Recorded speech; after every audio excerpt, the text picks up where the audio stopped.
You have spent your entire life giving to your family, your work, your community. You have been dependable, strong, selfless. You have always done what needed to be done. But let me ask you something. Have you ever stopped to ask, what about me? In your 60s, the world may start to quiet down around you. Maybe the children have moved away. Maybe retirement has begun, or it is just around the corner. And while the world might tell you to slow down or settle in, there is a voice inside you, still wondering, is it too late to choose myself? I want you to know something very important. It is not too late, not even close. This decade, your 60s, is not a time to fade into the background. It is a time to rediscover who you are and reclaim the dreams you may have quietly put on a shelf while life kept you busy. In this video, I am speaking directly to the woman who wonders if she waited too long, the one who carries silent regrets, not because she failed, but because she postponed joy. I'm going to show you how to step into this chapter with clarity, calm, and confidence, and how to live the years ahead, not in quiet resignation, but in beautiful intention. Because this can be the most meaningful decade of your life, and you deserve that.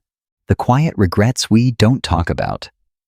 Let's take a moment to talk about something most women rarely speak out loud. Not failure, not mistakes, but quiet regrets. The kind that gently follow us into our 60s, like shadows. Not loud, not overwhelming. Just there, whispering. It's not that you did anything wrong. In fact, you've probably done most things right. You raised children. You held down a job. You sacrificed. You waited. You did what was expected. You put others first, over and over again. But somewhere in the quiet of those sacrifices, something got lost. Maybe it was that painting class you wanted to take, or the trip to Paris you kept postponing, or the love for gardening that used to bring you joy, but got replaced by 100 other to-dos. Maybe deep down, it was a dream that didn't get planted because you were too busy watering everyone else's. And now, here you are, in your 60s, and while life may be calmer on the outside, your heart may still be stirring. That stirring is not wrong. That longing is not silly. It is not selfish. It is your soul reminding you that you are still here, still alive, still allowed to want something more. You see, no one ever told us what to expect in this decade. Society talks a lot about women in their 20s and 30s, the working woman, the young mother, the career climber, the wife, the daughter, the caregiver. But what about the woman who no longer carries those titles full-time? What about you, now? This stage of life often brings a kind of invisibility. Not because you are invisible, but because the world doesn't always know how to see a woman who is no longer defined by her roles. But you know what? That makes this moment more powerful than any before.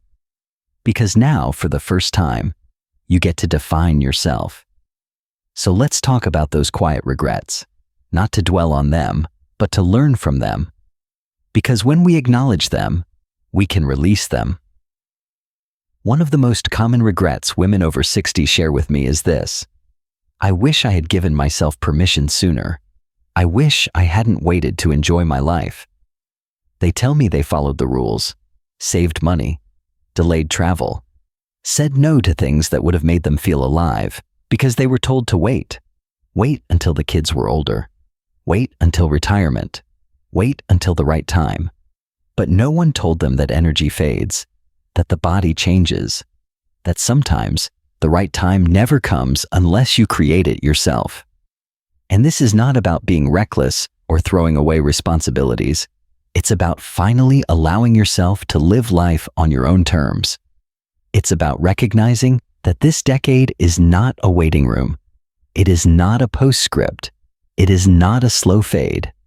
Your 60s are a powerful turning point, where experience meets freedom, where wisdom meets courage, And if you've been living with quiet regrets, I want you to know something important. You still have time, you still have options, and you still have permission. In the next part of this video, I'm going to talk about 3 beliefs that hold many women back from stepping fully into this chapter. These are messages we have heard for decades about safety, about sacrifice, and about delaying joy. But today, we are going to gently challenge those beliefs and begin building a life that feels not just secure, but deeply meaningful. Because you are not here to fade away.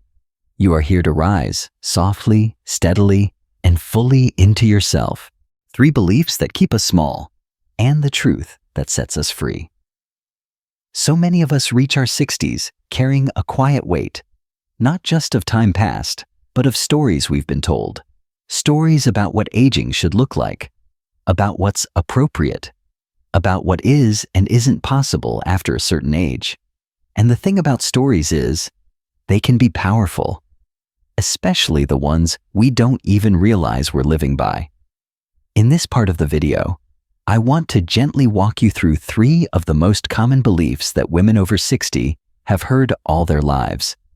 These are ideas that sound responsible, they sound safe, but when left unexamined, they can quietly rob us of joy, freedom, and meaning. Let's explore each of them with softness, with honesty, and without judgment. Belief. Number 1. At this age, I need to play it safe. This belief is so deeply ingrained, especially for women. You might hear it phrased as, I shouldn't rock the boat now, or I need to be extra cautious. And of course, caution has its place.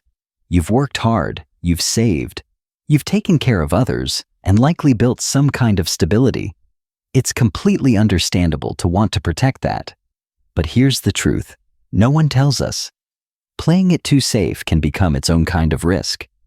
When you stop trying new things because you're afraid of failure, or embarrassment, or judgment, you slowly start shrinking. When every decision is based on fear of losing, instead of possibility of gaining, your world starts to get smaller. And you weren't meant to shrink in this season of life. You were meant to grow differently, to evolve, not retreat. Safety should not mean silence. Stability should not mean stillness. Being wise with money and time is a gift, but not if it becomes a cage. So ask yourself, where have I been confusing safe with stuck? It's okay to take small, brave steps. Sign up for that painting class. Visit that town you've always wanted to see. Reach out to that friend you lost touch with. Apply for the volunteer position. Say yes to something that lights you up, even if it scares you a little. Because safety, when done right, should support your freedom, not limit it. Belief number 2. I should keep waiting just a little longer. This is the trap of postponed joy. You've probably heard it before, maybe even said it yourself. When I retire fully, when the grandkids get older, when the timing is better. Waiting becomes a habit, and eventually, it becomes a pattern. 1 year turns into 5. A dream becomes a maybe someday. Joy becomes something you save for later, until later feels like too far away. The problem with this belief is that it sounds noble, it sounds mature, but it can slowly drain your life of color. Here's the truth. There is no perfect time. And even if there was, how do you know it hasn't already passed? Your body, your energy, your capacity to experience joy, they are still here now. Right now. It does not mean being reckless. It does not mean abandoning responsibilities. It means honoring your life as it is today, not someday. Let me tell you about Elaine. She's 71 now. But when she was 62, she had a list of things she kept saying she'd do once she was fully retired. Travel to New Mexico, start writing poetry again, maybe even fall in love. Then her sister passed away unexpectedly, and something shifted. She realized that if she waited too long, she might wait forever. So, she started living, really living. Not in grand gestures, but in daily choices. She took herself out to dinner every Friday. She booked a solo trip to New Mexico. She started writing again, and eventually shared her poems at the local library's open mic night. She didn't wait for permission. She didn't wait for the perfect time. And she will tell you, without hesitation, it was the best decision I ever made. I didn't start late. I started right on time. So what are you still waiting for? And is it really worth postponing your joy? Belief number 3. It's too late to change now. This one can be the hardest. It comes with years of evidence stacked behind it. Maybe you've been doing things one way for so long, the idea of change feels exhausting. Maybe your role in life has been so wrapped up in helping others, you don't know what choosing yourself even looks like. Maybe you've convinced yourself that the window of possibility closed years ago. But let me ask you this. What if the window never closed? What if it just changed shape? Change does not have to be drastic. It does not have to be dramatic. It can be quiet, gentle, intentional. It can look like asking different questions. It can sound like saying yes to something small or no to something that no longer fits. Change can begin with awareness. It can begin with a single sentence. I want something different now. You are not stuck. You are seasoned. And with that seasoning comes depth, clarity, and courage. You've already survived so much, adapted to more than you ever thought you could. What makes you think you can't evolve again, this time for yourself? Let me remind you of something that often gets lost in a world that chases youth. You are allowed to grow at any age. You are allowed to begin again. You are allowed to change your mind, change your plans, and change your life. You do not owe the world your consistency. You owe yourself your truth. These 3 beliefs, about safety, about waiting, and about change, have shaped the way many women see themselves in this stage of life. But now that you see them clearly, you don't have to let them keep shaping you. This next chapter of your life is not about becoming someone new.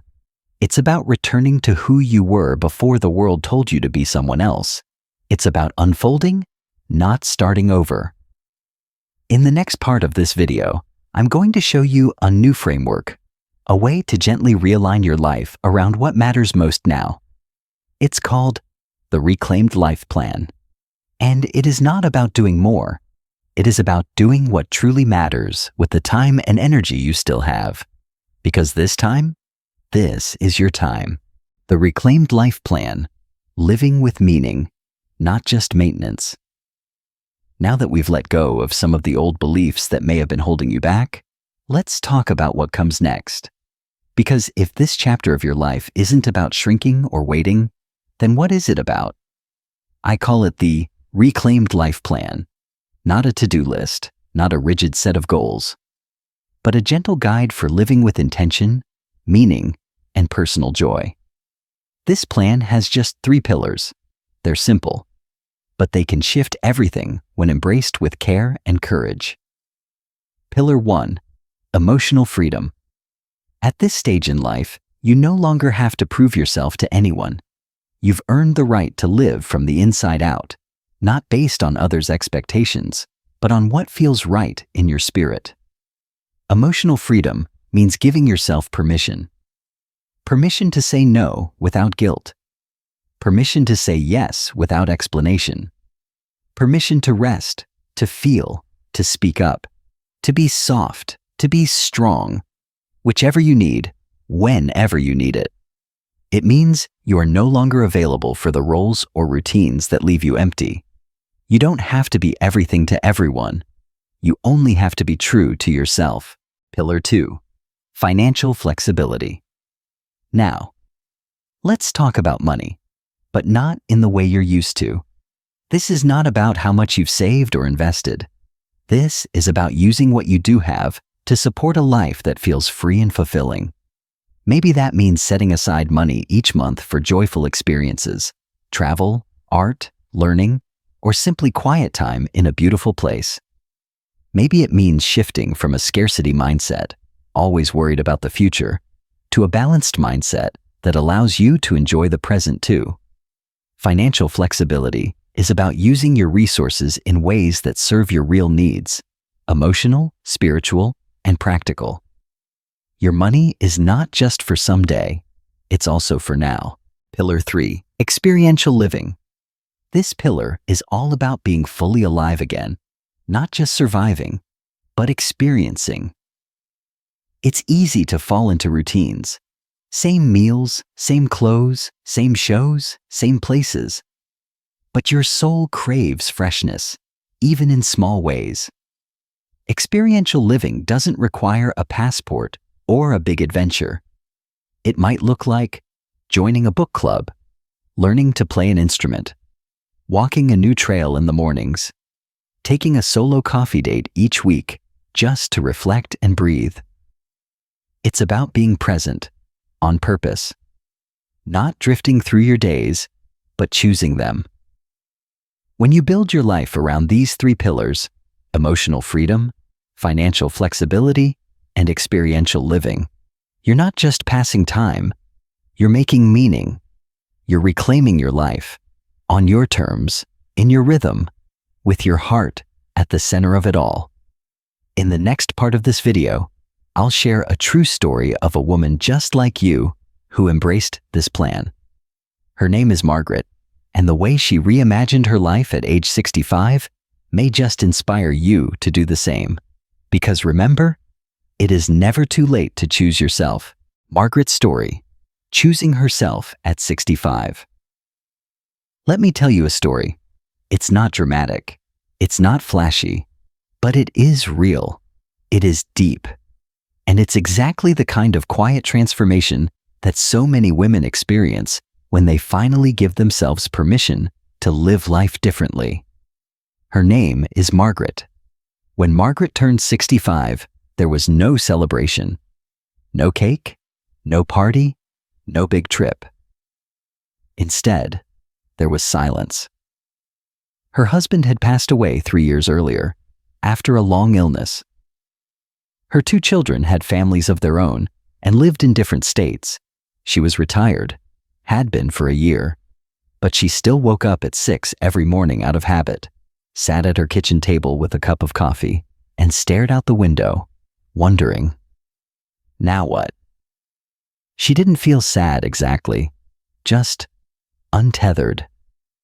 Like a chapter had ended, but no one had told her how to begin the next one. Margaret had done everything right. She had been a good wife, a devoted mother, a reliable employee.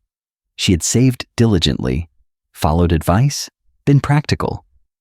She had waited. She and her husband had talked for years about traveling after retirement. Italy, maybe? Or Alaska. He wanted to see the northern lights. She had always dreamed of riding a train through the mountains, but those dreams ended quietly when he passed. And for the first couple of years, she believed her time for joy had ended too. She spent most days organizing things, going through papers, relabeling photo albums, watching old movies, tidying drawers that didn't need tidying. It gave her something to do, but not something to feel. One morning, something shifted. It wasn't anything dramatic, just a moment. She was flipping through an old journal and found a list she'd written at age 42. A simple bucket list. 10 items, places to visit, things to try, people to reconnect with. And what struck her most wasn't the list itself. It was the handwriting. Bold, hopeful, certain. She realized she couldn't even remember the last time she had written down something she wanted for herself. That day, Margaret didn't do anything extreme. She didn't book a flight or make a huge announcement. Instead, she took a walk. A real one. Not for steps or exercise, but just to feel the wind and listen to the birds. She stopped at a local cafe she hadn't been to in years, sat outside, ordered a coffee and a slice of lemon pie, just because she liked it. She wrote a new list that night, not a bucket list, a today list. 3 simple things that brought her joy. That became her practice. A list of 3 joys, every day. Some days, it was calling her granddaughter and hearing her giggle. Other days, it was watching the sunset from her porch. Sometimes it was as small as listening to her favorite jazz album while folding laundry. And as the days passed, the light came back. Slowly, but surely. 3 months later, she signed up for a memoir writing class at the local community college. She hadn't written anything since high school, but the first time she walked into that classroom, clutching her notebook like a lifeline, she felt something she hadn't in a long time: nervous excitement. She met other women there, some younger, some older, some widowed, some divorced, some still figuring things out. And for the first time in years, Margaret didn't feel like she was just filling time. She was living time. That spring, she rented a small cabin in Colorado for a week. No tour groups, no big plan. Just her, a backpack, and a promise to herself. She rode the scenic train route through the Rockies, the one she and her husband had always talked about. She cried when she boarded, but not out of grief, out of gratitude, because she knew he would have been proud of her, because she knew, finally, that her life wasn't over. It was simply unfolding in a new direction. Margaret didn't do anything loud or heroic. She didn't go viral on social media. She didn't start a business or write a best-selling book. But what she did do was far more meaningful. She reclaimed her rhythm. She returned to herself. She remembered that her life still matters, not just to others, but to her. That is the power of choice, of permission, of soft, steady courage. So if you see any part of yourself in Margaret's story, I want you to know this. You don't have to wait for a crisis to change. You don't need permission from anyone but yourself. You don't have to know exactly what's next. You just have to know what matters now. Whether it's a walk, a journal, a trip, a new class, or a simple act of joy, you can begin again, exactly where you are. You're not too old. You're not too late. And your story is far from finished. In the final part of this video, I'll leave you with a few powerful reflection questions and a gentle invitation to start crafting your next chapter with heart and intention. Because just like Margaret, you may discover that the most beautiful part of your life is still ahead. Your turn. Begin with gentle intention. So now that you've heard Margaret's story, and maybe seen some pieces of your own in hers, I want to leave you with something even more important than advice. A pause, a space to breathe, a moment to look inward. Because the truth is, this next chapter of your life doesn't begin with a big leap. It begins with a quiet question. What do I need right now? Not what your family needs, not what your finances demand, not what the world expects, just you. And maybe you haven't asked yourself that in a very long time. That's okay. You can begin now. Here are a few questions that I encourage you to sit with. Write them down if it feels right, or just reflect on them in the quiet of your heart. Number 1, what have I postponed that still quietly calls to me? Tipu, what would my days look like if I started choosing joy, not just duty? Number 3, what part of me have I neglected that now wants to be heard or seen? Number 4, what small thing can I do this week that is just for me and no one else? You don't need to overhaul your entire life. You don't need to have everything figured out. You just need to take one small, intentional step today. That might look like signing up for a class, even if it scares you a little. Calling a friend you miss just to hear their voice. Taking yourself on a walk, not to count steps, but to feel the wind. Sitting with a cup of tea and allowing yourself to feel without needing to fix. That's how we begin again. Not with noise, but with presence. And if something in this video stirred something in you, I want to say this with full sincerity. You are not alone. There are women, strong, wise, beautiful women, just like you, walking this same path. Some are a few steps ahead, some are just beginning. But we are all, in some way, learning to come home to ourselves. And if you ever want someone to walk beside you on that journey, to listen, to reflect, to help you build a life that feels not just safe but soulful, I'd love to invite you to connect. You'll find a link below where you can schedule a gentle, no-pressure conversation. Just a cup of tea kind of chat about what really matters to you. Not a sales pitch, not a lecture, just a space to be heard. Thank you for spending this time with me. Thank you for your openness, your courage, and your heart. And above all, thank you for reminding the world, quietly but powerfully, that it is never too late to begin again. You're not finished. You're unfolding. I'll see you in the next video. Until then, be well, be kind to yourself, and take that one next small, beautiful step forward.